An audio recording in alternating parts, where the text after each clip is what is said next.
Welcome to Uncommon Sense, where we do our best to make it common again. I'm your host, Adrian Ahlquist, and happy Easter, everyone. I hope you had a blessed Holy Week and a blessed Lent, and I hope that you have a very happy Easter. I'm here with my dad, Dale Ahlquist. It's been a while. How are you?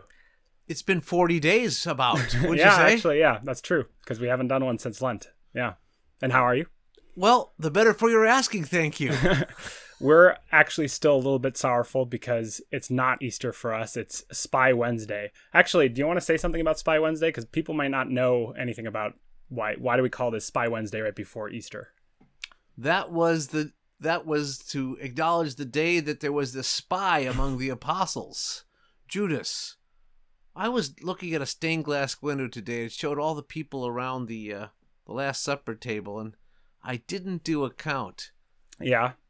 But I was wondering, I go back there and count again, because they all had halos. And the question is, should you put a halo around Judas Iscariot? It's a good question. It's a good question. Another time, we're going to deal with that question, not today. Yeah. Right. Yeah, today we're going to talk about Easter and what Chesterton had to say about Easter. So what did Chesterton have to say about Easter? We said that he had not a lot to say about Lent, but does he have a lot to say about Easter? So yeah, 40 days ago you asked me, what does Chesterton say about Lent? And my answer was he didn't really say much about Lent. But of course, Easter, well, it's big. It's the big holiday of the church. Yeah, it's the big. Yeah, you would think he would really talk a lot about Easter, because look at how much he talks about Christmas. We could do a whole year's worth of Christmas isn't even the second most important. It's the third in the church canon. It goes Easter and then Pentecost and then Christmas. So not a lot of people know that, I don't think, but yeah. I would say a lot of people don't know that. Yeah. Pentecost, because that was the formation of the church. Right. That's the birthday of the church. Birthday of the church. Yeah. Yeah. So did he have a lot to say about Easter? Yeah, that's the big mystery there. He doesn't have a lot to say about Easter. So this Chesterton guy must have not written a lot, huh? Yeah, he didn't write much about anything. Yeah, I don't even know why we focus so much on Chesterton. Didn't talk about Lent, didn't talk about Easter. Yeah, he only wrote something like 100 books and thousands of essays, kind of thing. Millions of words, millions of them. Yeah. Well, why do you suppose he didn't write a lot about Easter? Well, what's interesting is that the world doesn't celebrate Easter as much as it celebrates Christmas. Yeah. And even among the church, even though the church makes a great deal of Easter, as it should, it's the huge celebrations around the Triduum. Even Catholics doesn't capture their mind as much. And I think it's because everybody understands a baby being born and the natural joy that is connected to that, and there's this romantic imagery around the baby being born and the whole Christmas story. But Easter is harder to connect to. It's hard to connect to this man being tortured on the cross, right? That's a hard thing. But resurrection is something that no one can connect to. It's something we hope for, but we've seen a baby being born. None of us have seen someone rise from the dead. Maybe there's a couple out there who have. Maybe, but probably not. It's just not a common experience, even though it is our greatest hope. Yeah, that's a good point. And that's one other thing I think we should mention. Chesterton, he talks about Good Friday more than he talks about Easter. He talks more about the crucifixion than he does about the resurrection. He talks more about the cross than he does about the empty tomb. And certainly the cross is the symbol of Christianity more than the empty tomb is, right? Yeah. And I think Chesterton makes a really great point about that, because it's all about symbols too. The crossroads is a symbol of the cross, right? Right. But the cross is also the symbol of the crossroads in that it's the place of decision. It's the place where you decide who you're going to follow and which way you're going to go. And Chesterton is always defending and arguing for the need for free will. Mm-hmm. And the cross represents that more than anything. Yeah. What decision are you going to make? Right. Chesterton he compares the cross to the Eastern Circle. Isn't that correct? Right. In Orthodoxy. In Orthodoxy, yeah. And he says that unlike is it the snake that eats itself? Yeah, the snake eats itself, which forms a circle. So it just circles back on itself, whereas the cross goes infinitely in all directions, which is true with lines. So yeah. And he also calls it a signpost, right? It's a signpost. A cross is a signpost as well. Cool. So it points in a direction, it points to eternity, but it also, you have to make a decision. The cross forces a decision. Yeah. Okay. What else did he say about Easter specifically? Well, he makes actually several references. When I say several, a few, to the difference between the Christian view of Easter and the non-Christian view, which he would say the worldly view, or the atheist anthropologist view of Easter. Because for the Christian, spring, which is always associated with Easter, spring is a symbol of Easter for the Christian. But for that atheist anthropologist, Easter is simply a symbol of spring. It's the world gets that completely the opposite way around. Yeah, right. That makes sense. Yeah. And I think he obviously we associate with resurrection. We probably talk some more about that, but he says there's really no comfort in spring always returning. There's a comfort though in knowing about resurrection. That's a true source of comfort.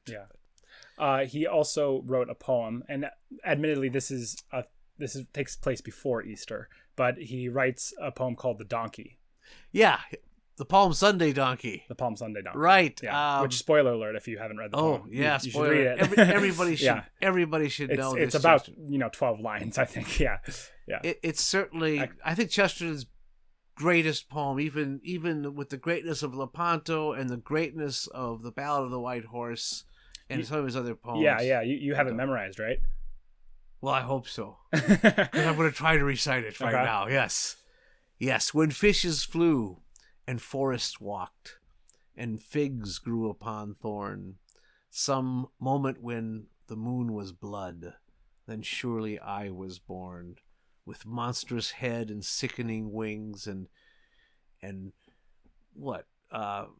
Sickening, with monstrous head and sickening. I told you I have it memorized. When sickening cry and ears like errant wings, the devil's walking parody on all four-footed things, the tattered outlaw of the earth, of ancient crooked will. Starve, scourge, deride me, I am dumb. I keep my secret still. Fools, for I also had my hour, one far fierce hour and sweet. There was a shout about my ears, and palms before my feet. Nice. You made it through. I made it through. I fell off the donkey temporarily. Almost as impressive as when Chris Check recited Lepanto for us. Yeah, almost. Not quite. Yeah. I'll tell you, it's a microcosm of all of Chesterton is in that poem, because you have the paradox, fishes flying, and figs growing upon thorn, the moon being blood. Everything's unexpected. The whole unexpected outcome. I was gonna say that. I think that might be my second favorite, closely behind Lepanto, but it's a hard one to compare. But it's just so efficient. It's so efficient, so compact. Yeah, and of course the symbol of humility, which is the donkey's a humble symbol, and he's the one who carries Christ. Yeah, exactly. And I think it's actually interesting how he uses an analogy to the devil in that. To describe his features, to describe the donkey's features. And it's kind of weird. I mean, I'm gonna make a superhero reference. There are two superheroes that are Catholic, and they have also devilish features. You have Daredevil and you have Nightcrawler, for those who are comic book fans. But it's kind of interesting because it might be because good people, Catholics, will be what's the word, compared to evil, or thought of as evil, or cast down as evil, I would say. And is not normal. Certainly, because the donkey, he calls him a parody, the devil's parody. Exactly. Of all four-footed things.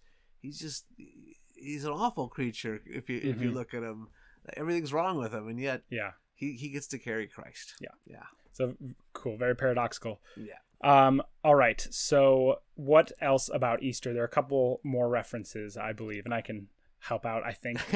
Well, I think if you tie the whole Triduum together, probably the best reference, it comes from the Everlasting Man, where he talks about Good Friday and then the subsequent events. And to sum up, he talks about that it's from the chapter The Strangest Story in the World, from Everlasting Man, and it's the cross. He says at the cross, the best things in the world are at their worst. You have the great monotheistic religion, God's own people have rejected him. You have the great civilization, the Rome civilization, which represents reason, is completely acting unreasonable, and every nobody can save themselves, as Chesterton says at this point. And then his amazing description of what actually occurs. What is the theological event that happens on the cross? He says, for one annihilating instant, an abyss that is not for our thoughts had opened even in the unity of the absolute, and God had been forsaken of God. I mean, talk about a compact explanation of what takes place when God is dead. Yeah. It's great. And then his wonderful narrative of how they take the body down from the cross, and they prepare it for burial, and he's been using throughout the Everlasting Man. He talks about God in the cave at the beginning of a man in the cave in the beginning of the book, God in the cave when Christ is born in the cave, but now there's a cave again, the tomb.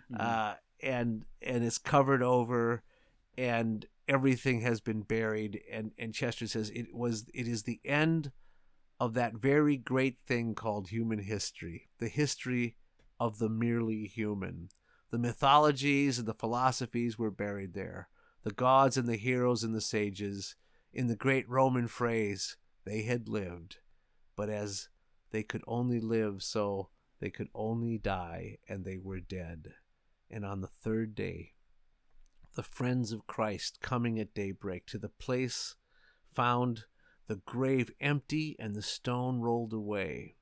In varying ways, they realized the new wonder, but even they hardly realized that the world had died in the night, and what they were looking at was the first day of a new creation, with a new heaven and a new earth, and in a semblance of the gardener, God walked again in the garden, in the cool, not of the evening, but the dawn. Wonderful image of Easter morning. Yeah.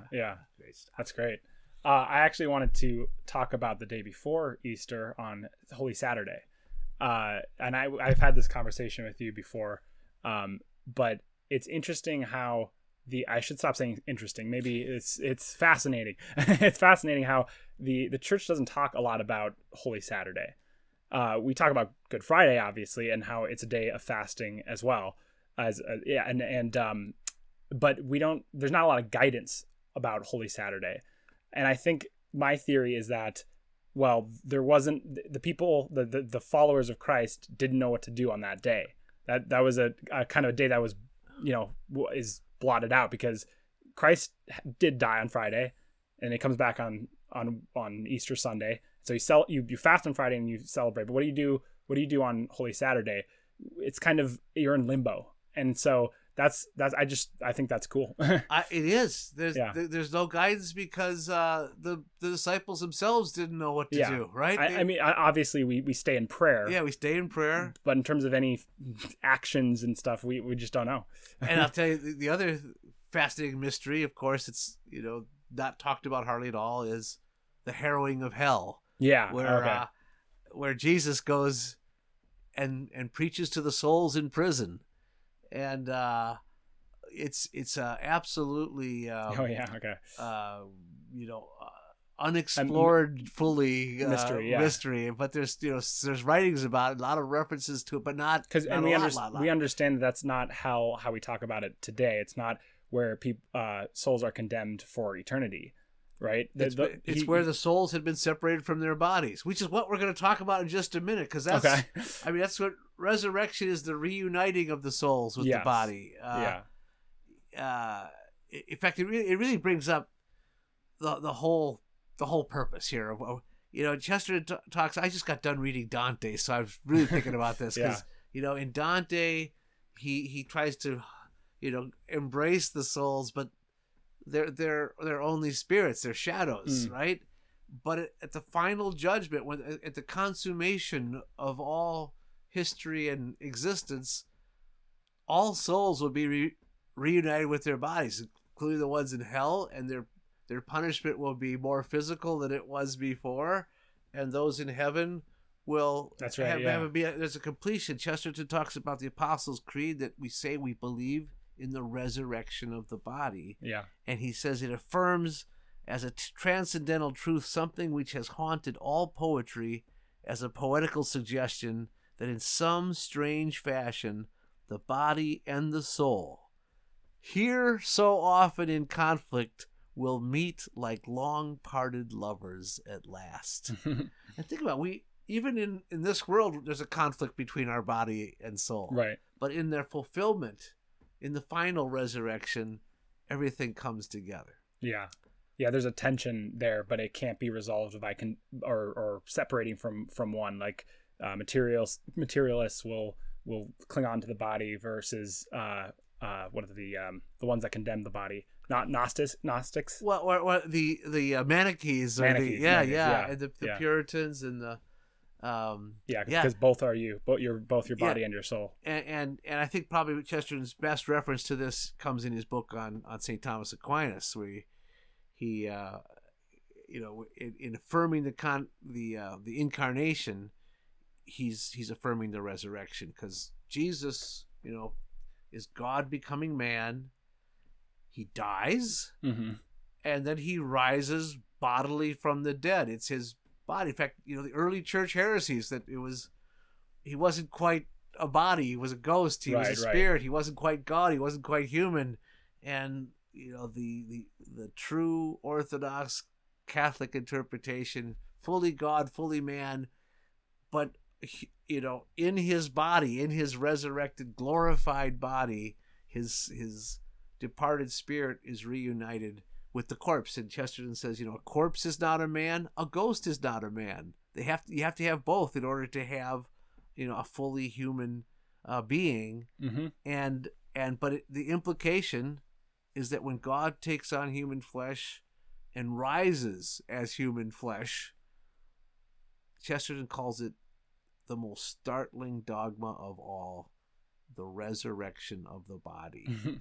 And think about it. Again, what we talked about at the beginning, we can't comprehend it, and maybe that's why we don't talk about it as much at Easter, exactly. Even though that's what our whole hope is, right? Our whole hope is. Boy, that's why we treat the dead with respect, because we believe that that's still this human thing that has to be respected, because in its glorified form, it'll be the fully human thing when it's reunited. Right. Yep. That's great. Well, any final thoughts before we wrap up and make sure everyone has a joyful Easter? Well, we certainly want everybody to have a joyful Easter, and it truly especially after this particular Lent. Maybe I assume that it was maybe particularly stressful. It was a stressful Lent for the world, for the world. Yes, and I think there's a perfect Chesterton quote with which to close that gives us the hope and encouragement we need. And it's also from the Everlasting Man, about the fact that the church itself has died throughout history. And he says it's died several times, but it's always come back. He says that's because it has a God who knew his way out of the grave. Well, that's great. I hope everyone has a happy Easter. Thank you for being with us. Until next time, help us to make uncommon sense more common.